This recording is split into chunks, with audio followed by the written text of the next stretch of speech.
राज्यात सगळीकडेच उन्हाचा कडाका चांगलाच वाढलाय। त्यामध्ये यंदा पाऊस काळही कमी होण्याचा अंदाज आहे।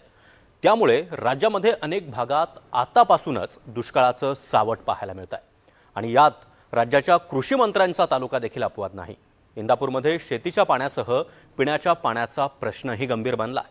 पाहुयात कृषी मंत्र्यांच्या तालुक्यात पाण्याची सध्या काय स्थिती आहे।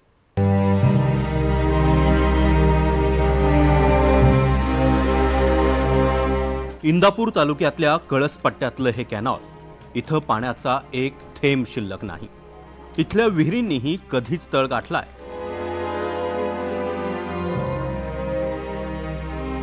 शेतात उभी पिकं करपू लागली आहेत। रानात फळबागाही जळून जात आहेत। जनावरं आणि उभी पिकं जगवण्यासाठी आता शेतकऱ्यांवर पाणी विकत घेण्याची वेळ आली आहे।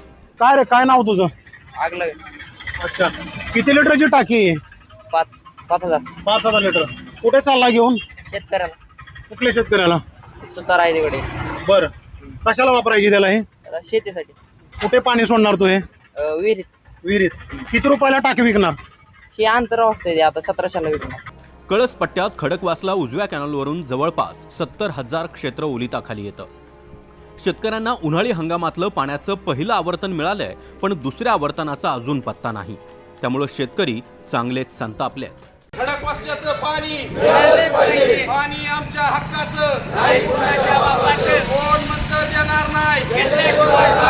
दुर्दैव एवढंच आहे आमचं की आमचे लोकप्रतिनिधी राज्याचे कृषी मंत्री आहेत आणि कृषी मंत्र्यांच्या तालुक्यात आमचा जर अशी अवस्था होत असेल तर हे आमचं खूप मोठं दुर्दैव आम्ही समजतो। आणि दुसरी गोष्ट, कृषी मंत्र्यांच्या तालुक्यात इथं आम्हाला 6 ते 10 लाईट बंद आहे सध्या, तो पण विषय। आणि दुसरा विषय, ही खडकवासल्याला पाणी सोडलं इंदापूरला की आमची इथली लाईट बंद केली जाते, परत त्याबरोबर आमच्या इथल्या पाईपा फोडल्या जातात। कशासाठी? हे पाणी उचलू नये, इंदापूरला पाणी पोहोचवायचंय म्हणून ते पाठीमागं काहीच ऍक्शन घेत नाहीत। आता पाणी आम्हाला यायलाच पाहिजे होतं, रोटेशन प्रमाणे तर पाणी आम्हाला यायलाच पाहिजे होतं, पण बरेच दिवस झाला। आता काय होतं, इथं नेते बी काय आमचं लक्ष देत नाहीत, ते फक्त मतापुरतं गोड बोलतात। आणि ते काय होतं, मतं आली की फक्त यायचं, सांगायचं तुम्हाला आम्ही सगळं हे करू की बाबा तुम्हाला आम्ही पाण्याचं तुम्ही आता इथून पुढे काळजी करू नका, आम्ही तुमचं पाण्याचं काय असेल ते आम्ही सगळं तुम्ही हे करू नका, म्हणजे काय तुम्ही काळजी करू नका, फक्त आश्वासनं दिली जातात आणि नंतर ते अजिबात कुठं इकडं बघायला सुद्धा येत नाहीत। ना विहिरीत पाणी आहे ना कॅनॉलला। त्यामुळे गावातला परीटधुणा तलावही कोरडा ठाक पडलाय। याच तलावातून गावाला पाणी पुरवठा केला जातो, पण हा तलावच कोरडा पडल्यानं ग्रामस्थांची पाण्यासाठी वणवण सुरू आहे। परीटधुणे तलावात मी आहे, माझ्या पाठीमागची विहीर आणि ह्या विहिरीच्या शेजारचा हा तलाव। आता हे बघितल्यानंतर तुमच्या लक्षात आले असेल की विहिरींना पाणी किती असेल, कारण हा कोरडा ठाक पडलेला तलाव आणि याच तलावात 2 विहिरींची निर्मिती करण्यात आलेली आहे। त्यातूनच गावाला पिण्याच्या पाण्याचा पुरवठा किंवा सांडपाण्याच्या पाण्याचा पुरवठा होत असतो।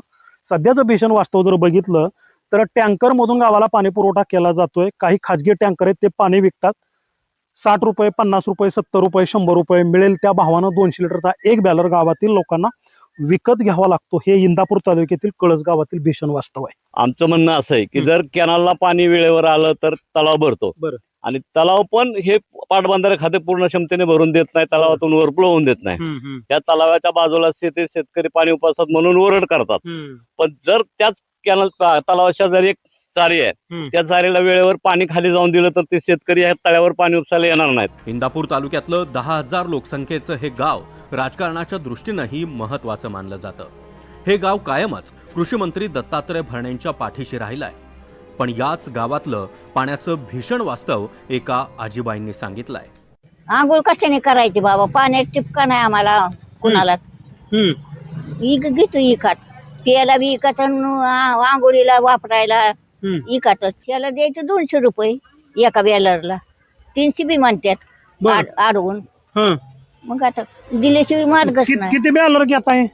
की आम्ही हे काय एवढं 4 बॅलर घेतो भरून। 1000 रुपयाचं पाणी रोज का? नाही, 1 दिवसाड 2 दिवसाड, 1 दिवसाड 2 कळस मधल्या पाणी समस्येबाबत बोलण्यासाठी आम्ही दत्ता मामांना गाठलं, पण मामांनी काढता पाय घेत पाणी समस्येवर थेटपणे बोलणं टाळलंय। शेजारच्या बारामती आणि दौंड तालुक्यात पाणी ओसंडून वाहत असताना इकडे दुष्काळ इंदापूरकरांच्या पाचवीला पुजलाय। या परिस्थितीला शेतकरीही कंटाळले आहेत। आता कृषी मंत्र्यांच्या घरासमोरच आंदोलनाचा इशारा त्यांनी दिलाय। त्यामुळे राज्यात लक्ष देताना कृषी मंत्र्यांना आपल्याच तालुक्याचा विसर पडू नये इतकीच अपेक्षा इथल्या शेतकऱ्यांनी व्यक्त केली आहे. देवा राखुंडे, NDTV मराठी, इंदापूर.